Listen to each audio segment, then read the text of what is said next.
Assalamualaikum warahmatullahi wabarakatuh. Salam sejahtera bagi kita semua. Shalom, Om Swastiastu, Namo Buddhaya, Salam Kebajikan, Rahayu. Pada kesempatan kali ini, kami dari kelompok 2 akan mempresentasikan hasil pembahasan kami mengenai uji kekerasan. Topik ini sangat penting dalam dunia teknik dan material karena uji kekerasan berperan besar dalam menentukan karakteristik bahan serta aplikasinya di berbagai bidang. Kami berharap presentasi ini dapat memberikan wawasan yang bermanfaat sekaligus menjadi diskusi yang menarik. Sebelum kami mulai, izinkan kelompok kami memperkenalkan diri terlebih dahulu. Saya, Varian Putri Salsabila dengan NBI 14123000076. Benarkah saya? Saya Andito Wisnu Mahendra dengan NIM 141230074. Saya Rifan Maulana dengan NIM 14123000078. Saya Iqbal Dwi Prayoga dengan NIM 14123000079.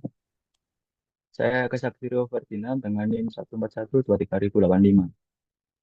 Saya Galuh Panji Prasetya, NIM saya 141233086. Baik, kita langsung masuk saja kepada pembahasan pada kesempatan kali ini.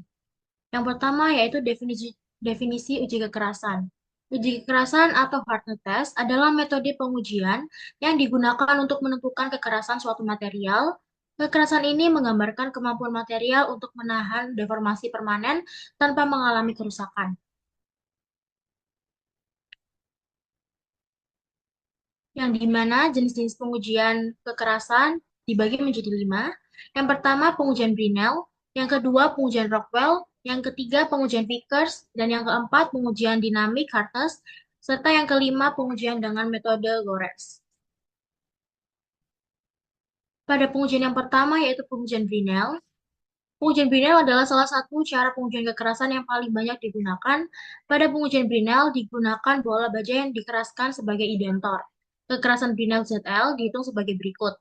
BHN sama dengan 2P per PD D min akar D pangkat 2 min D pangkat 2. Yang dimana BHN adalah luas tampak tekan, P gaya tekan kilogram, D diameter bola indentor mm, dan D diameter tampak tekan mm.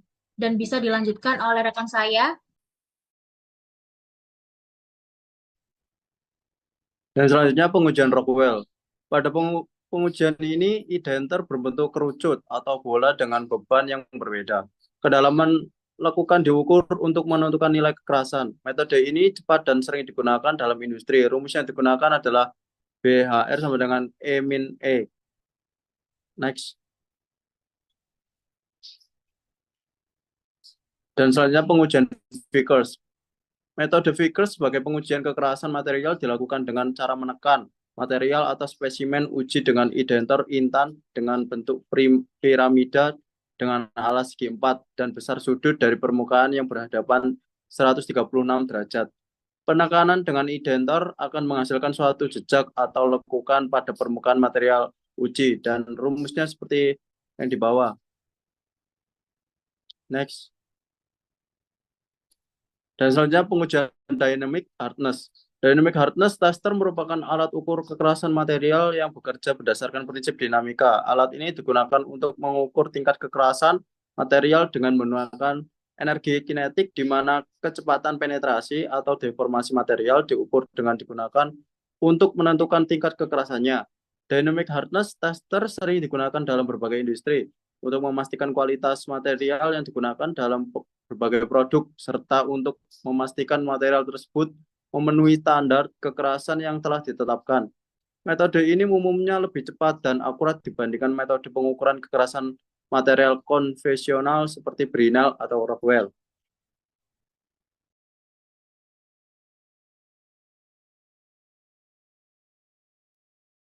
Metode dengan pengujian dengan metode hardness dilakukan dengan cara mengukur kemampuan suatu material dengan menggoreskan material uji pada spesimen. Skala ini bervariasi dari nilai 1 untuk kekerasan paling rendah, sebagaimana yang untuk kekerasan paling rendah sebagaimana yang dimiliki TOLS hingga skala 10 sebagai nilai kekerasan tertinggi. Selanjutnya. Baik, kemudian adalah cara kerja alat Brinel. Satu, spesimen harus memenuhi persyaratan, rata dan halus. Yang kedua, ada ketebalan minimal 6 mm. Yang ketiga, bisa ditumpuk dengan baik dan permukaan uji harus horizontal. Yang kedua adalah indentor yang digunakan adalah bola baja yang sudah dikeraskan. Tapi untuk material atau bahan yang sangat keras sampai 650 BAN digunakan bola dari karbida tungsten. Jarak dengan titik pengujian minimal 2 kali diameter tapak indentasi. Yang ketiga adalah syarat perbandingan P per D2 sama dengan 30 digunakan untuk baja, 10 digunakan untuk tembaga dan paduannya, serta 5 digunakan untuk aluminium dan paduannya. Penggunaan beban P dan diameter indentor diharuskan memenuhi syarat tersebut. Yang keempat adalah pengujian keras ini dilakukan dengan menekan indentor pada permukaan spesimen selama 10-15 detik. Seperti pada gambar 6 di bawah ini. Next. Yang selanjutnya adalah cara kerja alat mesin Vickers. Gaya uji dinaikkan dari 0 ke nilai akhirnya dalam waktu 7 detik. Yang kedua ialah interval maksimum yang diizinkan untuk waktu aplikasi dari standar adalah 2 hingga 8 detik. Yang ketiga, umumnya waktu tunda untuk gaya uji adalah 10 hingga 15 detik. Yang keempat, jika waktu tinggal lebih lama, durasi dalam detik juga harus ditentukan dalam nilai kekerasan. Misalnya 610 HV 10 per 30.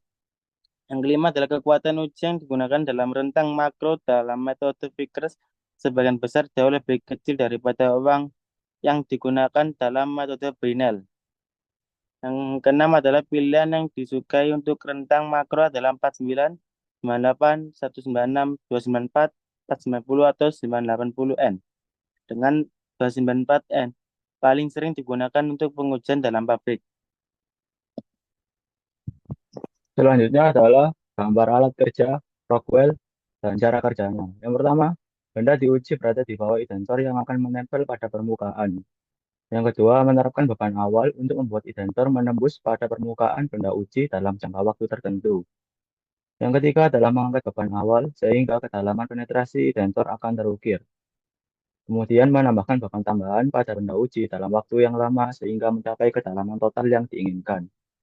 Kelima atau yang terakhir adalah mengangkat benda sehingga dan mendapatkan hasil akhir kedalaman penetrasi dengan kedalaman penetrasi awal untuk mendapatkan skala kekerasan Rockwell yang akurat. Kemudian adalah alat kerja dynamic hardness. Prinsip kerjanya yang pertama, penerapan beban. Alat dynamic hardness tester ditempatkan pada permukaan sampel material yang akan diuji. Yang kedua, deformasi material. Beban yang diterapkan menciptakan deformasi pada permukaan sampel deformasi. Ini berbanding lurus dengan tingkat kekerasan material. Yang ketiga adalah pengukuran deformasi. Dynamic hardness tester mengukur tingkat deformasi yang terjadi pada sampel selama penerapan beban. Yang keempat, perhitungan kekerasan. Berdasarkan data deformasi yang terukir, alat ini menghitung tingkat kekerasan material menggunakan formula atau kalibrasi yang sesuai. Kemudian adalah alat kerja kekerasan goresan. Cara kerjanya adalah yang pertama, periksa apakah jarum atau stylus yang dipasang cocok. Yang kedua, jepit panel uji agar bisa meluncur. Yang ketiga, bebani lengan jarum dengan beban untuk menentukan ambang batas kegagalan, seperti yang ditentukan untuk pengujian go atau no go, atau meningkatkan beban secara bertahap sehingga terjadi kegagalan. Yang keempat, aktifkan slide. Jika terjadi kegagalan, jarum pada voltmeter akan berkedip. Yang kelima, hanya panel logam kondusif yang cocok untuk hasil pengujian ini. Kemudian lepaskan panel untuk penilaian visual terhadap goresan. Bentuk data dan hasil data pengujian Rockwell. Pada contoh tabel di atas, bahan menggunakan aluminium batuan. Beban minor atau beban mula-mula sebesar 10 kg. Setelah itu ada beban mayor atau beban tambahan sebesar 100 kg dengan waktu 5 detik. Dengan jenis indentor steel ball 1/16 in. Dengan warna skala merah, harga kekerasan 82, 81, 82. Dan hasil rata-rata kekerasan atau HRP yaitu sebesar 81,6. Dan seterusnya. Kesimpulan data hasil pengujian analisa dan pembahasan hasil pengujian ini dilakukan pada 3 titik yang berbeda pada satu bahan uji, yaitu aluminium paduan. Nilai yang ditunjukkan pada skala menunjukkan adanya pembebanan yang diberikan indentur setelah gaya yang diberikan. Semakin besar nilai skala yang ditunjukkan dengan penyimpangan jarum yang semakin besar, berarti menunjukkan bahwa material tersebut memiliki kekerasan yang tinggi, karena hal tersebut membuktikan bahwa material tersebut mampu bertahan terhadap penekanan yang diberikan.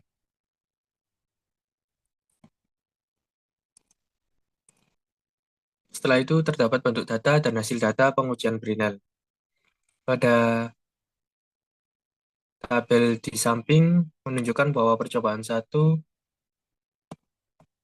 D1 atau diameter bola baja, D2 diameter indentasi, dan D indentasi rata-rata memiliki nilai yang sama, yaitu sebesar 1,45.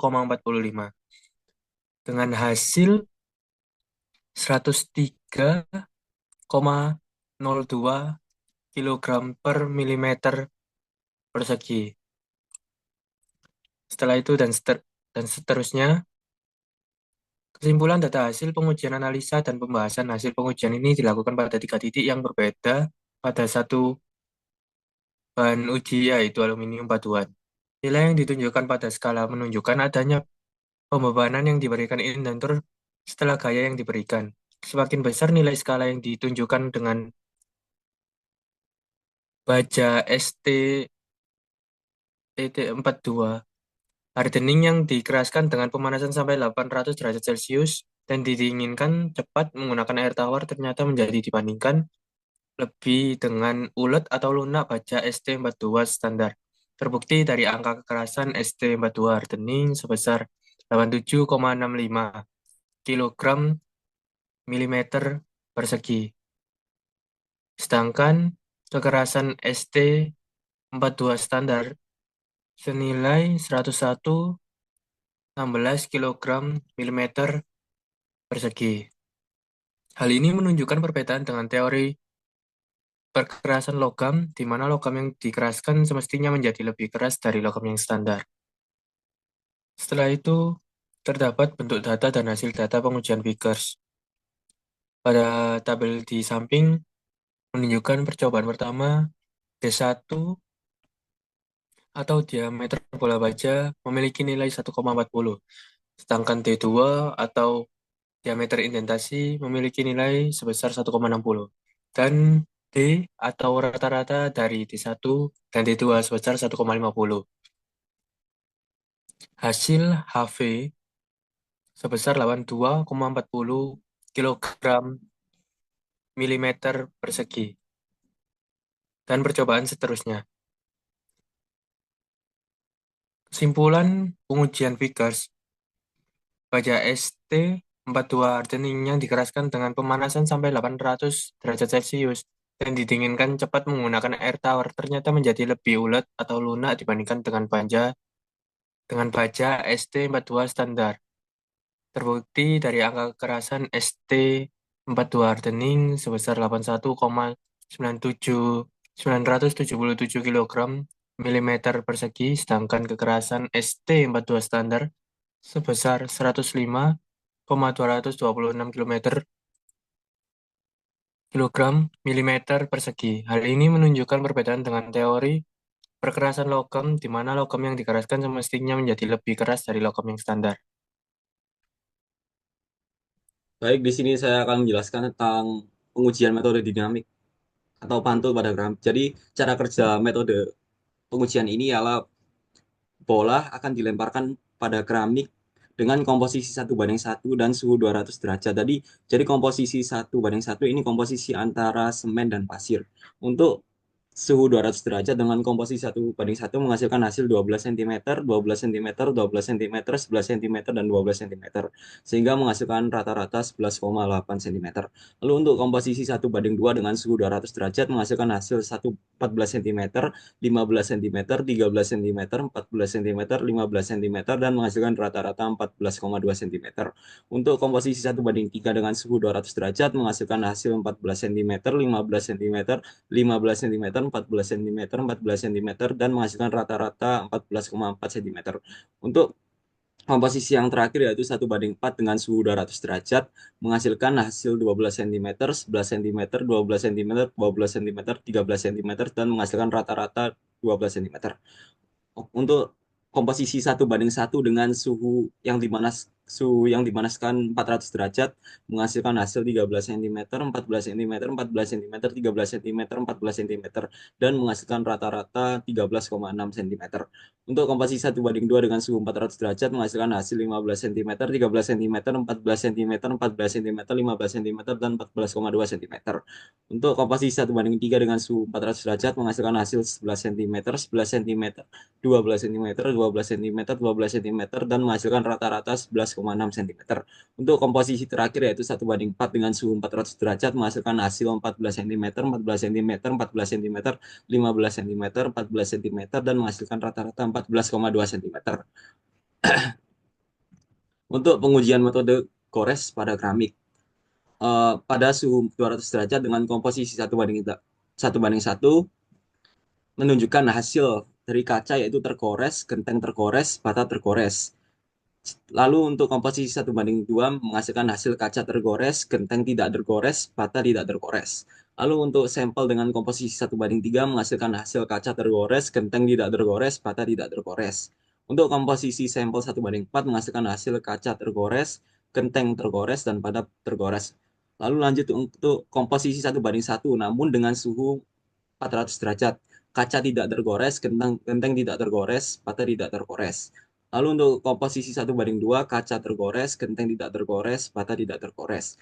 Lalu untuk komposisi 1:3 menghasilkan hasil kaca tergores, genteng tidak tergores, bata tidak tergores. Lalu untuk komposisi terakhir yaitu 1:4 dengan suhu 400 derajat menghasilkan hasil kaca tergores, genteng tidak tergores, bata tidak tergores. Dari hasil ini didapati kesimpulan bahwa komposisi antara semen dan pasir mempengaruhi kekerasan keramik yang digunakan. Lalu suhu juga mempengaruhi kekerasan keramik yang digunakan. Sekian dari kelompok kami. Kurang lebihnya mohon maaf. Wassalamualaikum warahmatullahi wabarakatuh.